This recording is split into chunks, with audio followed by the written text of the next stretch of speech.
Hi guys, it's Amber. Welcome back to my channel. If you're new here, welcome to the madhouse. If you're not, thank you so much for coming back. It is week 4 now of the fertility episodes and I cannot believe we are already on week 4. It's going so quick.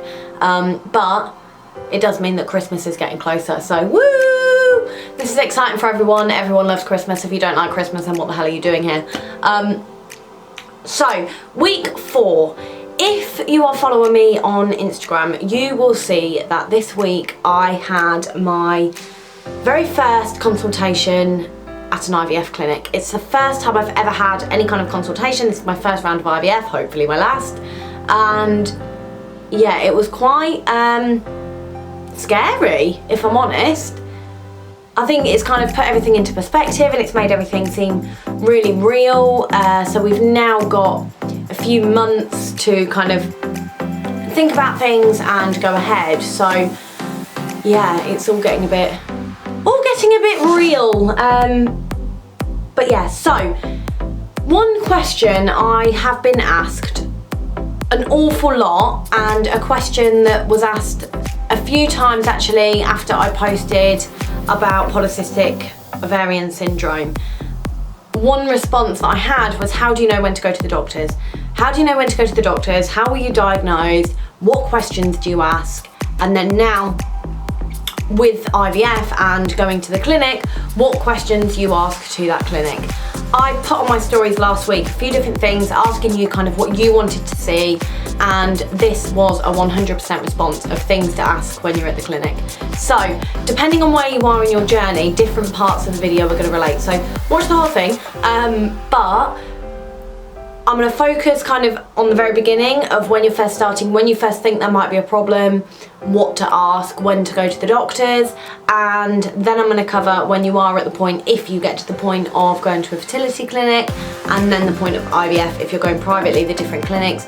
Choosing your clinic, I think, is really important based on the questions that you ask them and the answers that they give you. If certain things are important to you, you want to make sure that that clinic offers what you want.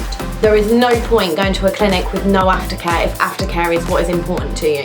So we're going to go through all this. I am again going to try and not make this 40 minutes long, but I do really apologise if it is. I just have so much to say, and I always said I spoke for England. So grab yourself a cup of tea, get yourself comfy. My words. Bleh. What?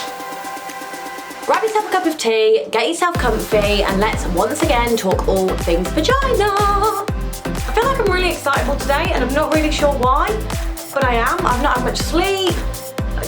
I don't know, my brain feels like it's gonna blow. This is wild, talking about such a depressing subject, yet here I am like bouncing off the walls. I do apologise. It makes a difference. Last week I was a miserable cow, so yeah, sorry. This week you've got Tigger, the many faces of Amber itself. You've got your cups of tea. This is literally like my favourite mug. I'm sure I say that every week, but last week I had like a mug the size of my head, and this week I have this tiny little mug. But it's a bit of a funny story. I say it's funny. It's not really that funny, and you're probably not going to find it amusing at all, but I'm going to tell you anyway.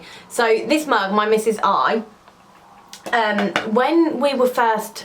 Well, I say when I was first told that I couldn't have children by myself, we went to Van Hayk Garden Centre and we were walking around, and it was Christmas, that was it. It was in the lead up to Christmas, and they had all the baubles and all the personalised baubles and this, that and the other. And there was a mama, a dada and a baby or something like that, or a baby's first Christmas or something like that, I don't know. But anyway, Marco, thinking he's being nice and supportive and positive, picked up the mama and the baby and went, oh, I'll have to get you these one day. And I burst into tears, like I'm not joking. I just started sobbing in the middle of Van Hayk. So Marco then kind of just went into meltdown mode of, oh my God, what have I done? Saw this mug and said, do you want me to buy that? And I went, yeah, okay. And that stopped me crying. So that's how I got this mug. Very apt really, isn't it? I'm interested as to how you all have your teas. So this is a little bit milky for me. I don't know if you can see it. No. I'm definitely a milk and no sugar kind of girl. sweet enough after all. So, I will start by talking about when to go to the doctors initially, so when you first think you're having problems, and it's different for everyone, and that's what you have to bear in mind, that none of this, I am not going to sit here and tell you a story and tell you exactly what you should do, A, because I'm not a medical professional and I have no idea, B, I can only go off my own experiences, and C, it's exactly that, my own experience. So everybody's situation is a little bit different. I know a lot because I've done a lot of research and I've sat in a lot of doctors' offices and asked a lot of questions. I'm so curious and I'm so inquisitive, and I literally don't leave a stone unturned. So I do know a fair bit, but I don't know enough to sit there and go, oh yeah, you need to go to the doctors at this point and you need to go at this point. I'm in no way, shape or form medical in the slightest. But I always say that if you I do agree with the doctors in the sense that when you first start trying, if everything else is fine, if your periods are regular, X, Y, Z, you have to give it at least a year before you go to the doctors. It's not going to work fast, like straight away. And realistically, if you look at your cycle and you actually look at how a cycle works, you have, like, say you have a 30-day cycle, you literally have about a 3-day window at a push where it's likely you're going to get pregnant. You ovulate, and I think you have maybe a day or so either side. It's kind of 3 to 5 days. And if you don't get it bang on, you're not going to get pregnant. So you do have to give it time. You're not going to fall pregnant in the first month. If you do, hallelujah, well done. But if not, it's normal. I think around 6 months is maybe when you need to start tracking things and kind of just analysing yourself. So there's things like when you have a look at when you ovulate, doing ovulation tests, checking your cervical mucus, your temperature, things like that. But you have just got to have fun with it at first. I think one thing when you're trying to conceive, it gets to a certain point where sex is not fun. It is literally a chore because you just think, right, come on, let's go make a baby. And that is all you're focusing on. So you have to have your fun with it. Have your fun with it and just crack on.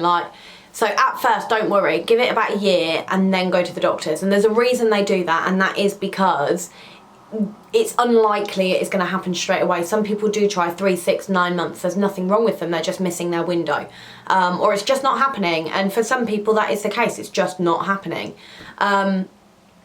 So yeah, I'd give it a little while. However, if you do have irregular periods, if you do get abnormal period pains, if there is things within your cycle that are not normal, then go to the doctors. You know, a lot of the time their solution to irregular periods is putting you on the pill.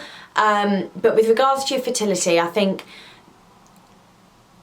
if you believe something is not right, then you do kind of have to push for it. I do think that things like this need to be taught in schools, because I think you get to a certain age where your period isn't normal and people are telling you about certain things and you're like, that doesn't happen for me. And people don't understand that it happens for a lot of people. So I do think it is something that, yeah, they should talk about a little bit more than they do. But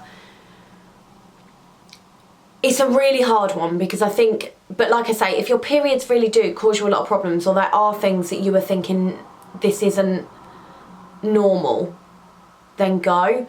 One of the biggest things is that they don't test you for any kind of fertility issues until you're trying to get pregnant. And I suppose they kind of have no reason to, and I get it, but at the same time, it just makes everything so much harder when you find out that there's things wrong 3 years down the line. So it is, you know your body better than anybody else. So if you are getting really bad period pains, you are really irregular and things just aren't right, you know, you're weeing on ovulation sticks all the time, but it never seems to be showing you a positive. Try a different brand, first of all, and maybe try doing it with a thermometer, things like that. But you know your body better than anybody else, and I really wish that I had pushed my doctor harder when I first went, because I don't know, I don't really know how this whole blocked fallopian tube thing works, but I don't know whether or not if I had pushed the doctor 3 years earlier, could there have been something that was done? Like, have they always been fully blocked? Or was there a point where they weren't and they could have maybe done something about it? Whereas when I eventually did get diagnosed, was it too late or was I always like that? So I do think, you know your body, but I told you my words are just really not happening today. You know your body better than anybody else, and if you know that something isn't right, then you need to push your doctor. And I know how hard it is sitting in that doctor's surgery and them saying to you, no, we don't need to worry, and this, that and the other, and you go home and you think, oh, I don't feel like I was really listened to there, or oh, you know, another 6 months, this, that and the other. And I know how that feels. And I know how hard it is to sit there and put your foot down, especially if you're quite an anxious person. And I'm like, I don't know, I don't really like strangers. But I think sitting in a doctor's office and sitting there and saying, right, okay, no, something isn't right and I want referring. I know how hard that is, but I do think you have to do it because I think you're not listened to. And I know I'm going to sound like the most sexist person ever, but every single doctor I saw was male. And then I saw a female doctor and she was the first person to go, no, something's not right here, I want to get you referred. And it was sod's law that she then left. And I went back to the male doctors. But, you know, like I say, you really just put your foot down. Really put your foot down. You know if something isn't right. For me, I knew something wasn't right for quite a while. I think even when I was a teenager, like my periods stopped altogether when they shouldn't have done that on the pill I was on. And then when I came off the pill, they just became really heavy, really painful and few and far between. Like I would literally go anything from 2 weeks to 6 months without a period, and they are excruciating. Like it's not even, when people say bad period pains, to me, I'd love a bad period pain because what I get are, they are awful. Like I can't stand up. They are that bad. I've been taken to A&E before because I was on the floor and I literally could not stand up. And every time I did, I'd just keel over and I thought I was going to be sick. I was really dizzy. Honestly, I thought I was going to pass out. It was horrible. I get it all in my hips, my legs, my back, and it really is just like from kind of almost like the chest down. I just can't move. So it's not very nice. So I knew something wasn't right quite early on, I think. But then once I've been diagnosed with polycystic ovaries, we kind of just thought that was it. But it was kind of after that, I don't know, I just knew. And then I think we went to the doctors and I maybe thought I didn't ovulate and I thought Clomid would solve all my problems, but it didn't. I couldn't even be put on it. So yeah, I think, like I say, you know your body, and that's kind of where I started. So push the doctors. And if they're not referring you, ask them why. Ask them why, because you're telling them that something isn't right. And like I say, I know I keep saying it, but you know your body better than anybody else. And there is no reason for that doctor not to refer you. I mean, if you've been trying a month and you're going there and you're, I've been trying for 4 weeks and it's not worked, well then you're not going to get referred, are you? But if you've been trying for quite some time and it's not happening, but you know something isn't right, even if you're not trying, I think if you just have really bad period pains and things aren't normal, there's no harm in going to your doctor. At the end of the day, it's your health, and this isn't something that can be solved with a bit of paracetamol that you can buy over the counter. So that is my advice on that one. Okay, so when it has kind of been established that there's a problem, I say it's been established, a lot of the time for some people there isn't necessarily a problem, but when you reach a certain point in your journey and you've been trying for a certain amount of time, you'll get referred to the Fertility Clinic. The Fertility Clinic is part of the NHS, so all your testing, whether you get IVF on the NHS or not, all of your testing is done by the NHS, so it is done at your local hospital. Mine was at the Women's and Children's Unit at Peterborough City Hospital. My nurse was called Wendy and she was amazing. Like I literally owe everything to her. She was fantastic. And when you get in there, they will use a lot of jargon and a lot of words that you do not understand. So I remember going in there and I had done my research and I kind of knew that I was going to be needing a laparoscopy, but she would sit there and say all these things about like the word morphology and different, I'm trying to think now, my mind has gone to a complete blank. But she would come out with all these different things and all these different conditions, and symptoms and asking you if you feel certain things and this, that and the other, and you have to ask. If you do not understand, ask, because you are not going to get anything out of these sessions if you aren't asking. So like they might say to you, oh, we need to go and you need to get a blood test for your AMH levels, for example, and you will be like, well, what the hell is that? You need to ask.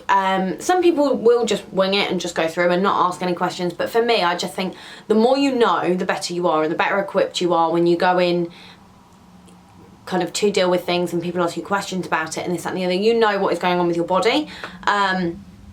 So ask them. Don't go home and then Google, because Google has a really funny habit of them referring you to all these different pages, and you'll go to the doctors with a cold and you'll come out thinking you are dying. So it's really important that you ask those questions. So anything you don't understand, anything you don't understand, darling, anything you don't understand, you need to ask questions. So if you don't understand what a word means, if you don't understand what 3 letters that they've shoved together means, ask. If you don't understand anything, you need to ask.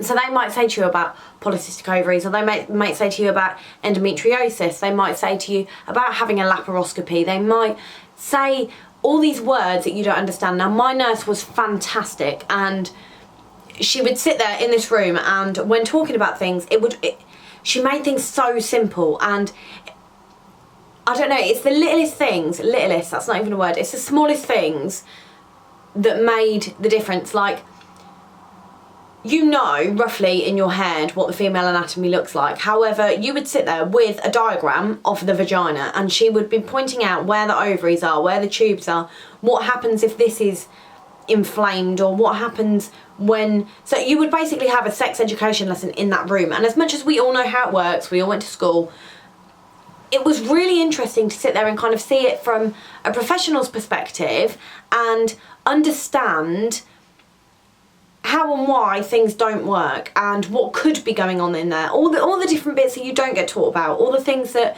you don't understand, the things that your year 5 teacher isn't going to sit and tell you about. He's not going to tell you about how the fallopian tube can potentially get blocked, and if it's slightly blocked but the egg is released, then it can cause an ectopic pregnancy, and that can cause death. They aren't going to tell you things like that. They are just going to be really black and white. So unless you've done your own research on Google and things like that, then you're not really going to know. Like, I only knew about ectopic pregnancies because I'd seen it in a programme.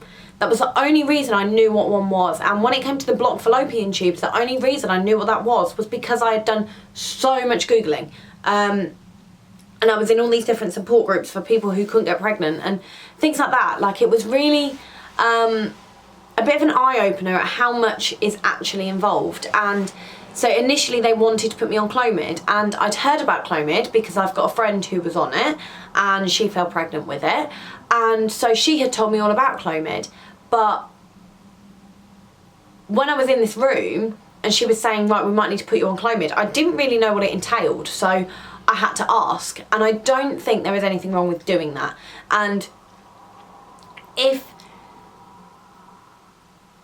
again, even when you're in that doctor's surgery and you're saying, this is happening, this is happening, this is happening, there's no harm in saying, what could it be? What, in your opinion, do you think this is? Or what can I do to manage this? And I think things like that are really important, but you have to, as I said, if you don't understand, you have to ask. And if you don't ask, you're not going to know. There is nothing wrong. I honestly think one of the best traits a human being can have is being curious. I think if you are inquisitive and you are curious, the more you are going to know, and knowledge is power. So ask those questions. Anything that pops into your head, there is no such thing as a stupid question. So, you know, well, I don't know, if you're 30 years old and you're asking what 1 plus 1 is, so it's a bit of a stupid question. But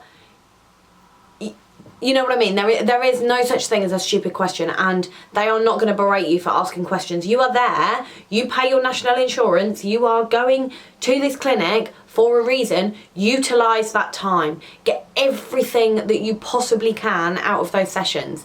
I ended up being sent on my way. There was nothing more that they could do for us because IVF isn't on our NHS. When it came to my diagnosis, there was nothing further that clinic could do. And afterwards, I was thinking, okay, but I don't know about this, and I don't know about this, and I don't know about this, because there were so many things that I didn't ask about my tubes that maybe I should have done.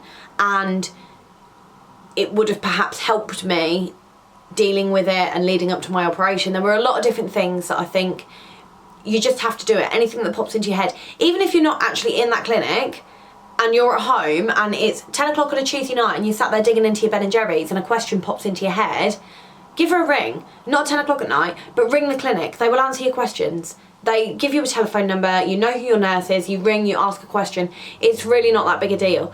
But anything you don't know that you want to know the answer to, ask. There's no harm in it at all.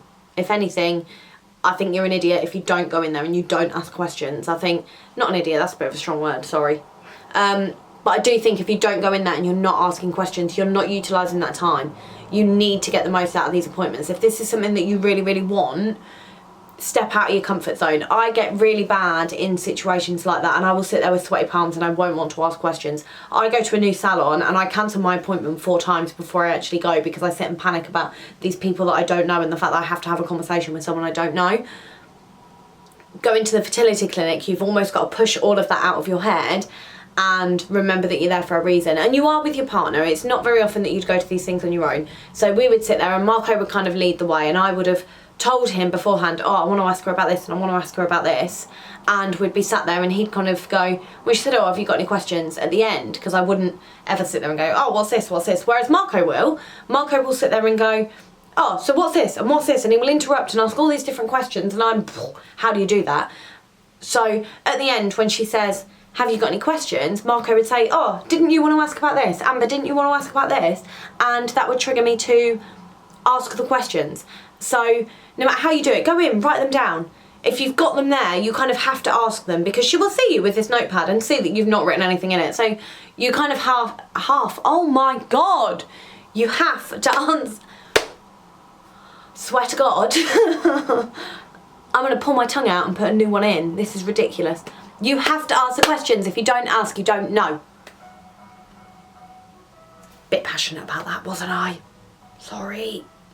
So some of the questions you might ask your fertility nurse when you first get diagnosed are things like when they're talking about things, like I say, if you don't understand, what is ovarian reserve?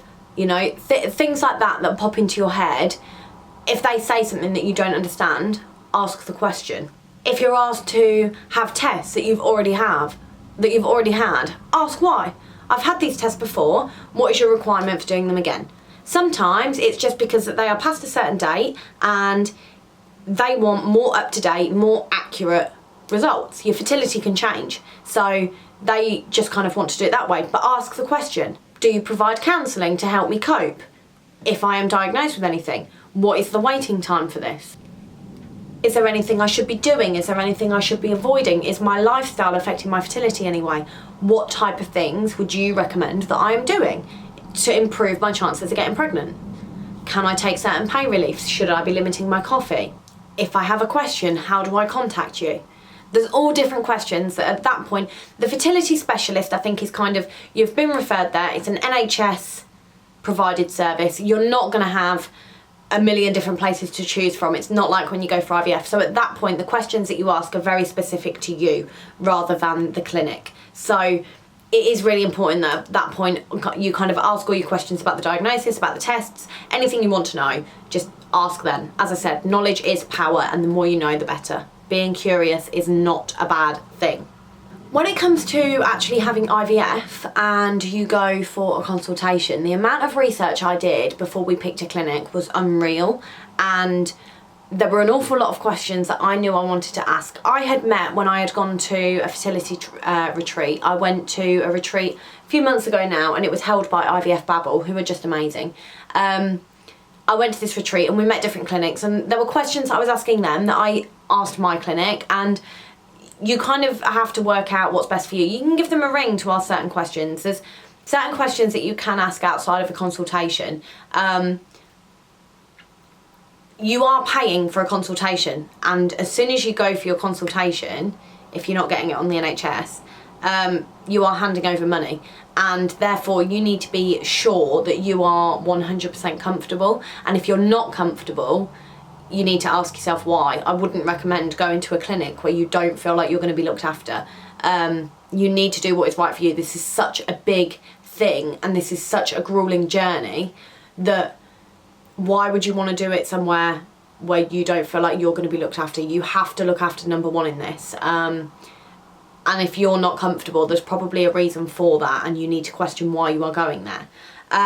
So I think there's quite a few different questions you need to be asking when you go for a consultation, and so I'm going to cover this. And I asked every single one of these over hours, and I felt really good for doing it. So that's what we're going to do. We're going to cover the questions that you should be asking when you have your first consultation at an IVF clinic. So first of all, they will kind of have a pitch, if you like, where they will sit and they will tell you everything that they think you need to know about their clinic. They will tell you what they do, their success rates. They will tell you every which way about why they are so great, because at the end of the day they are trying to sell themselves to you, and it's not like they're selling you a product that's £50, £100. They are selling you something that is going to impact your entire life and costs thousands. So they really are pitching this to you.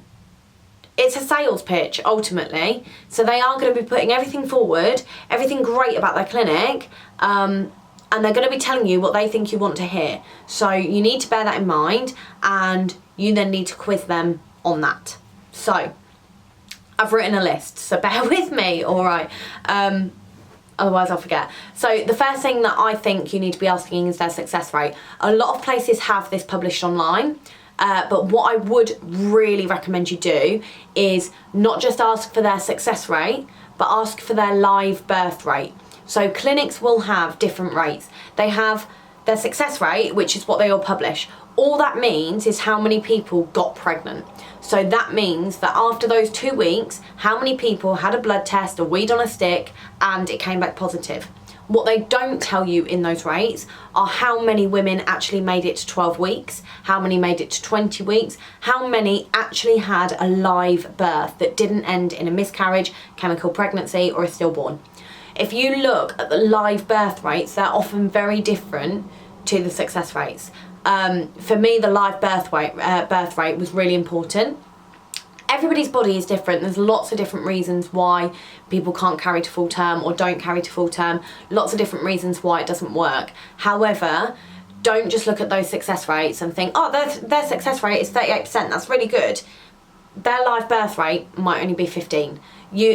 That's a bit far-fetched, but I really do recommend that you have a look at those. You kind of want to weigh that up. You might have a clinic that has a 40% success rate but a 26% live birth rate, whereas you have another one that has a 38% success rate and a 30% live birth rate. So you want to have a look at it that way and just kind of assess from there on in. It all depends on what you feel most comfortable with, but for me the live birth rate was really important to look at.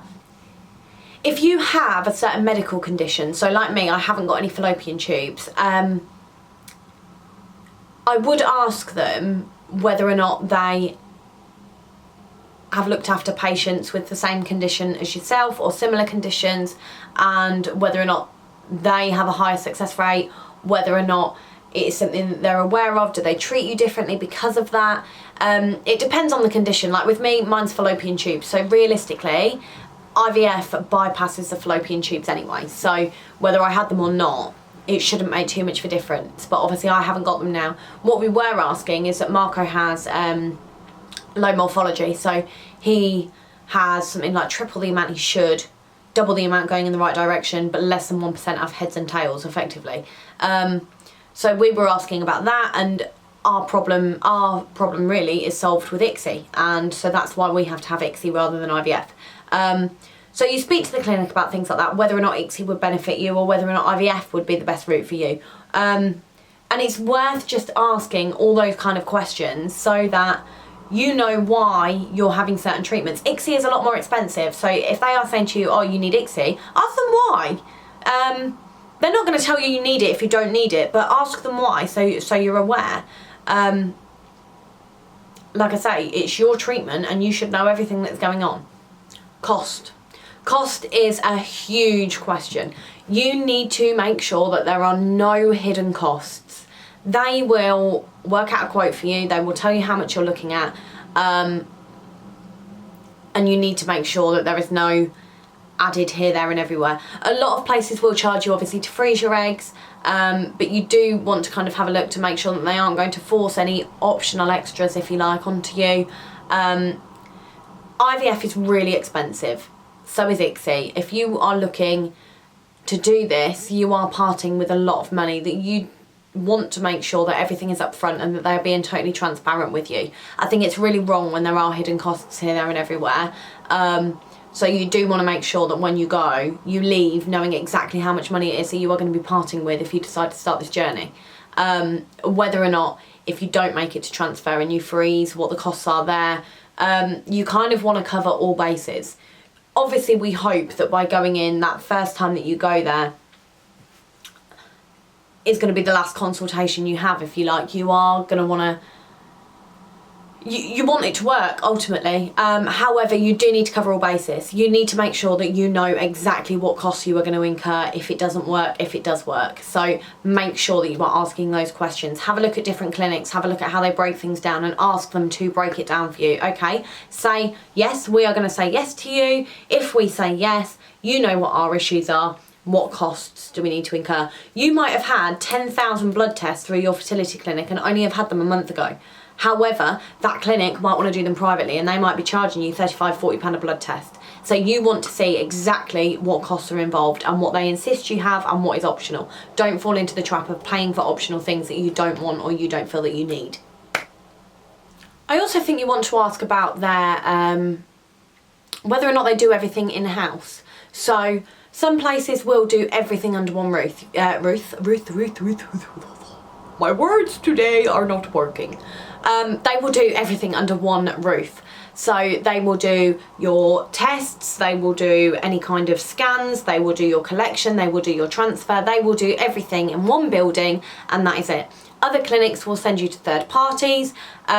So with mine, for example, everything is mainly under one roof. However, when I go for my collection and I go for my transfer, I am still within them but at a different location. It's about a 2-minute walk up the road. It's really not that big a deal. However, you do want to ask about that and see whether or not you are going to be ferrying here, there and everywhere. I wanted to know all this. I wanted to know where I was going. I work a job where it's not really easy for me to just go, right, I'm going to do half a day today. It's not that easy. So everything kind of needs to be structured for me. So I needed to know where I was going, when I was going, but I don't think it hurts to ask, because if you are going to different locations, you want to know that you're going to different locations and you want to know that everything is smooth in that delivery, and you want to make sure that the clinic are getting your results. And if it's really important to you that everything is under one roof, you need to ask that at your consultation, because as soon as things progress and they say, right, you're going here for your blood test, hold on, what? So you want to make sure that you know all this before you start. I don't really like to cover this one, but I kind of feel like I have to. One thing you really need to ask them is, what if it fails? And there is a possibility that it will fail, and you need to be sure that you are going to receive the care that you expect. So if aftercare is really important to you and you feel like you are going to want counselling and you're going to want it quickly, and you want to know that you're not just going to be, sorry, it didn't work, see you later, you need to ask that question. IVF is really hard as it is, let alone if it fails, and so you need to make sure that you are in good hands and that what you want, you are going to receive, and you have to ask that question. If you don't ask that question and then it does fail, you're kind of at a bit of a loose end and you're a bit stuck because you've not asked a question, so you didn't know whether this was in their policy or not, what their policies were on it. So it is really important that you do ask that question. At the end of the day, you are paying these people thousands and thousands of pounds. You need to be asking these questions. But unfortunately, if it doesn't work, you need to know that you're going to be looked after. And that was really important to me. I know how badly I handled it when I was told I was infertile, that knowing that this might not work, I am quite concerned about how I will cope with it if that does happen. So aftercare was a huge thing for me. I've been on a waiting list for over a year now to see a counsellor about the infertility, that if it fails, I don't know how my brain is going to cope with that. I don't know how my mental health is going to be. So aftercare was massively important to me, but I really do recommend you ask it. I know people who have gone through this journey and haven't had any form of aftercare, and it's been quite horrific really. They've literally just been in, out, sorry it didn't work, see you later. And I think, you know, this isn't just messing with your body, this is messing with your mind. Like, this is such an emotional time that I think it's disgusting when they don't. So it is something that I really think you need to ask the question, and if you don't ask, you don't know. And you also don't have a leg to stand on when it comes to, well, you do, you can complain about it, but if you've asked a question, you know. At the end of the day, you sign all the forms, so you have to sign all the consent forms, and it should be in there, I believe. So yeah, you definitely want to get that looked at. You definitely want to ask that question. Your mental health is so, so important. Ask what you can do to be in control. Things like, you know, I've said this to you before, that when it comes to this whole infertility, oh my God, I cannot speak today. I don't know what's wrong with me. I have said to you before that control is a big thing for me, and one of the biggest things with this whole infertile situation is that I am so out of control, and this is all in somebody else's hands. So I would really, really advise asking that question. Things like, what foods can I eat? What foods shouldn't I eat? Should I be limiting myself on this? Ask all those questions. If you are the type that, if you're not willing to give up your weekly glass of wine, weekly bottle of wine, ask the clinic whether or not things like that are really important to them. Whether or not you want to hang on to a bit of normal life. Ask that question. Ask what you can do to optimise this. So I asked, and my nurse kind of said to me, she said, you know, you don't need to lose weight. You are within our BMI classifications. However, it may help you if you just try and lose a little bit, change your lifestyle a little bit so that you are dealing with this. You need to be taking these supplements, taking this, taking that, doing this, doing that, exercise a little bit more, move a little bit more, nothing too strenuous. But ask what you can do. If you feel like you are not in control of this at all, you are not doing yourself any harm by asking what you can do to be in control and be involved in it and be part of it. And so I think that's really important, and they should give you some really good advice of what they should and shouldn't do. At the end of the day, these people are the experts, not Dr. Google. The people in the clinic know what they're talking about, so ask them the question. One final thing, so I just wanted to show you this. So this is Me, Myself and IVF. This is my new little book. And when I went, as you can see, I was asking so many questions that I've been writing all in this book about all these different things. I'm not going to show you all. But this really is fantastic, and I took it to my appointment. It is amazing, and there's so many different things in it. So there's different things that you can doodle. Let me have a look. Different things like how you were feeling. Don't know if that's going to focus. But there really is just, there you go, you can see how much I've actually written in. So it is just insane. I honestly think Nat, who has done this, is amazing. Like, there's all these different motivational quotes, different things that you can colour in. And I feel like I'd be a little bit lost without this now. You've got different calendars in there, letter to yourself, inspirational bits and bobs, all your expenses, places to write down blogs and websites, all the different things that you find inspirational. AmberInAteacup.com. So yeah, it really is fantastic. She's also just released one for polycystic ovaries, so I will be showing you all this on my Instagram, but they really are amazing. And if you need something to jot everything down, write all your questions, anything to do with this journey, I love having everything in one place, and honestly this has been a godsend. So I am going to put the link down below, but seriously check her out because Nat is amazing. Barefaced Prints is the company, and I really, honestly, I can't recommend them enough. They are amazing. So yeah, definitely check her out. Okay, so hopefully this has been less than 40 minutes long for you. My battery light on my camera is flashing like there's no tomorrow, and I also need to go get my eyebrows done. So I am going to cut this short, because otherwise I'm going to come back and I'm going to have big red slugs above my eyes. But I really hope you've enjoyed this video. I've been so energetic today and I don't really know why, so I am sorry. And I'm sorry that my words aren't coming out my mouth, and I'm sorry that I'm really excitable over a topic that's really not that excitable. But I hope you've gained something from it, and I hope that if you are going to the doctors, or you are starting with your fertility clinic, or you are looking for a clinic for IVF, or you're going for a consultation, whatever, I hope that you've at least gained a question, or gained something, or gained anything, really. I just keep saying the word gained. I just hope you've gained. I hope you've gained, Gainsborough. I hope you have gained from this video. I know I was going to cover like alternative therapies this week, but I decided not to do that this week, because although I'm having my Reiki and my reflexology as regular, I am going to be starting acupuncture, so I kind of wanted to have a bit more experience with all of this before I come and preach to you.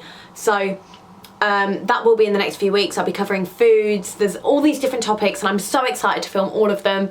I don't really know what I'm going to do when the 18 have ended. I'm probably going to have to think of weird different things to film. But as I said, if there is anything you want me to cover, please, please, please, please, please let me know. I will have a look and I will cover whatever I can. I really want to get as much as I possibly can into the next 18 weeks.